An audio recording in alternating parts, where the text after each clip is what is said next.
சமைக்கும்போது ஒரு லவ்வோட சமைக்கணும்டா. அதான் பாதி ருசியே. வெங்காயம் நறுக்கும்போது கூட ரசிச்சு நறுக்கணும், லவ்வோட. வணக்கம் and welcome to in-laws சமையல். நம்ம இந்த வீடியோல பார்க்க போற டிஷ் பசலைக்கீரை கூட்டு. அதை எப்படி செய்யலாம், அதுக்கு என்னென்ன இன்கிரீடியன்ஸ் தேவைங்கிறத பார்த்துடலாம் வாங்க. வணக்கங்க. இப்போ நான் அந்த பருப்பு கூட்டு சொன்னிச்சில்ல, பசலைக்கீரை பருப்பு கூட்டு, அதுக்கு மைசூர் பருப்பு 1 கப்பு எடுத்து நல்லா கழுவிட்டு வச்சுருக்கிறேன் தண்ணி இல்லாமல். அதுக்கு 1 கட்டு பசலைக்கீரை வாங்கியிருக்கேன். இதை பருப்பு கீரைன்னு சொல்லுவாங்க, பசலைக்கீரைன்னு சொல்லுவாங்க. அது 1 கட்டு எடுத்திருக்கேன். இது நான் தேங்காய் பால் ஊற்றி தான் செய்ய போகிறேன்.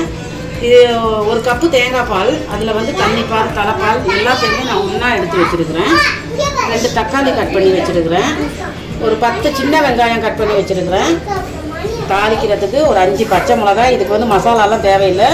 பச்சை மிளகா, 4 காஞ்ச மிளகா, ஒரு 10 பல்லு பூண்டு, கருவேப்பிலை, கடுகு. நம்ம லாஸ்ட்டாக ஊற்றிக்கிறதுக்கு ஒரு பாதி லெமன் எடுத்து வச்சுருக்கேன். இப்போ அதை எப்படி செய்கிறதுங்கிறத பார்க்கலாம் வாங்க. ஒரு அளவான ஒரு சட்டி ஒன்று அடுப்பில் வச்சுட்டேன். அதில் கொஞ்சம் 1.5 கரண்டி எண்ணெய் ஊற்றிருக்கிறேன். கொஞ்சம் கடுகு உளுத்தம்பருப்பு போட்டிருக்கிறேன். நம்ம தாளிக்கிறதுக்கு இந்த பச்சை மிளகா, பூண்டு, காஞ்ச மிளகாய் இதெல்லாம் ஒன்றா சேர்த்துக்கணும். இப்போ எல்லாருமே பருப்பு போது பருப்பு கீரை எல்லாம் குக்கரில் போட்டு வெங்காயம் தக்காளி எல்லாம் போட்டு எல்லாம் வேக வச்சு தான் செய்வாங்க. இது நான் வதக்கி செய்கிறதுனால இந்த மாதிரி எடுக்கிறேன் உங்களுக்கு. இது ரொம்ப ஈஸி. இந்த மாதிரி செஞ்சால் நமக்கு ஈஸி. இந்த பருப்பு சீக்கிரம் வெந்துடும். நம்ம வேக வச்சு தான் செய்யணும்னு அவசியம் இல்லை. அந்த ஒரு அளவுக்கு பச்சை மிளகா வதங்கினோன்னா கருவேப்பிலை சேர்த்துக்கிறேன். கருவேப்பிலையும் சேர்த்து நல்லா கிண்டி விட்டுருவோம். இது எல்லாமே தாளித்து வச்சுட்டோம்னா நம்ம அப்படியே இறக்கிடலாம். நல்லா வெந்து எல்லாம் ரெடியானதுக்கப்புறம் வேக வச்சு செய்ய தேவையில்லை. இப்போது நான் இந்த வெங்காயத்தை சேர்த்துக்கிறேன். சின்ன வெங்காயம் போட்டால் நல்லா டேஸ்ட்டாக இருக்கும். நான் ஏற்கனவே சொன்ன மாதிரி இந்த பருப்பு கீரை எல்லாமே நான் இந்த எண்ணெயில் வதக்க விட்டுருவேன். நல்லா கிண்டி விட்டுருவோம். நல்லா பொரிஞ்சு வரணும்னு இல்லை, ஓரளவுக்கு நமக்கு அந்த வெங்காயம் வதங்கினாலே போதும். மற்றது எல்லாமே சேர்த்துக்கலாம். இந்த பருப்பில் நீங்கள் உங்களுக்கு கீரை வேண்டாம் அப்படின்னா உருளைக்கிழங்கு சேர்த்துக்கலாம், அவரைக்காய் சேர்த்துக்கலாம். இப்போ நான் தக்காளி சேர்க்க போகிறேன். அவரைக்காய் சேர்த்துக்கலாம், இது முருங்கைக்காய் அந்த மாதிரி போட்டுக்கலாம். இல்லை உங்களுக்கு எதுவுமே வேணாம், நமக்கு பருப்பு மட்டும்தான் செய்யணும்னா இதே மெத்தட். இப்போ நான் எண்ணெயெல்லாம் போட்டு வதக்கிக்கிட்டு இருக்கணும். இதே போல் வெங்காயம், தக்காளி, பூண்டு, பச்சை மிளகா, காஞ்ச மிளகா இதெல்லாம் போட்டு வதக்கிட்டு அப்படியே நீங்கள் இந்த பருப்பையும் தூக்கி போட்டு ஒரு கிண்டி விட்டுட்டு அதில் அந்த பாலை ஊற்றிடணும். ஊற்றி உப்பு மஞ்சள் பொடி போட்டிங்கன்னா உங்களுக்கு வெறும் பருப்பு கூட்டு மாதிரி வந்துடும். நல்லா திக்காக பண்ணி இறக்கிடலாம். நான் இன்றைக்கி கீரை போட்டு செய்கிறேன். இப்போ நல்ல இது ஒரு அளவுக்கு வதங்கிடுச்சு. இப்போ இந்த பருப்பையும் நான் அதில் சேர்த்துற போகிறேன். இந்த மைசூர் பருப்பு இப்படி தான் செய்யணும். இப்போ கழுவி தண்ணியே இல்லாமல் 1 கப் தண்ணி இல்லை பாருங்கள். உங்களுக்கு தேங்காய் பால் வேண்டாம், நமக்கு ரொம்ப தேங்காய் பால் வேண்டாம்னா நீங்கள் ஃபஸ்ட்டு இதை வதக்கி விட்டதுக்கப்புறம் லைட்டாக தண்ணி சேர்த்துட்டு கடைசியாக கொஞ்சமாக தேங்காய் பால் ஊற்றிக்கலாம். மெயினாக இது தேங்காய் பாலில் செஞ்சால் தான் நல்லாயிருக்கும். அதோட டேஸ்ட்டே தேங்காய் பால் தான் கொடுக்கும்.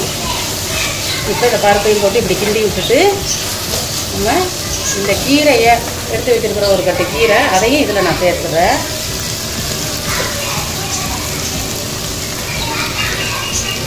பருப்பு பசலைக்கீரை ரொம்பவே நல்லாயிருக்கும். இதையும் சேர்த்து நல்லா கிளறி விட்டுறணும்.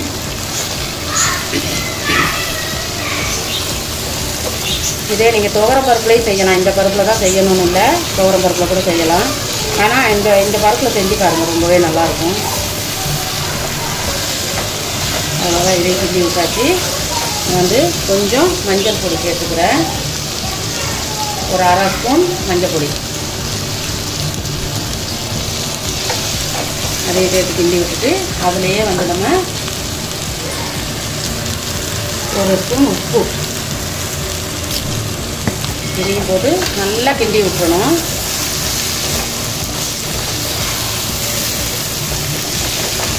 கிண்டி வச்சு நான் இப்போது இந்த எடுத்து வச்சுருக்கிற நல்லா ஒரு கிண்ணம் தேங்காய் பால் அதை நல்லா இப்படி கலந்து விட்டுட்டு, ஏன்னா உள்ளே திக்காக இருக்கும். இது நான் சொன்ன மாதிரி தண்ணி பால் தலைப்பால் ரெண்டுமே ஒன்றாவே சேர்த்துருக்குறேன். அதையும் இதில் சேர்த்துக்கிறேன்.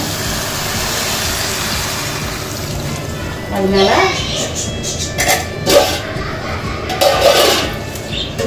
வெறும் பாலாக இல்லாமல் நீங்கள் தண்ணியும் கொஞ்சம் மிக்ஸ் பண்ணிக்கலாம். நான் கொஞ்சம் தண்ணியும் மிக்ஸ் பண்ணுறேன். அவ்வளோதான். இப்போ இதை நல்லா போட்டு கிண்டி விட்டுட்டு நம்ம அப்படியே ஒரு மூடி போட்டு எல்லாம் வேகிறதுக்கு விட்டுருவோம். பருப்பு எந்த அளவில் இருக்குதுன்னு நம்ம மூடியை திறந்து பார்த்தாச்சு. பாருங்கள், பருப்பு பசலைக்கீரை கூட்டு ரெடி ஆயிடுச்சு. இப்போ நான் வந்து இதில் கொஞ்சோண்டு லெமன், பாதி லெமன் எடுத்துருக்கேன். அதில் எடுத்து கொஞ்சம் தான் புளிய போகிறேன். அவ்வளோதான், 2 சொட்டு லெமன். நம்ம அது வந்து டேஸ்ட்டுக்கு தான். இப்போ பருப்பு கூட்டு ரெடி ஆயிடுச்சு. இவ்வளோ தாங்க. இங்கே பாருங்கள், இந்த பருப்பெல்லாம் நல்லா மசிஞ்சு இந்த மாதிரி வந்துடணும். கீரையும் தெரியலை, கீரையெல்லாம் நல்லா வெந்துருச்சு.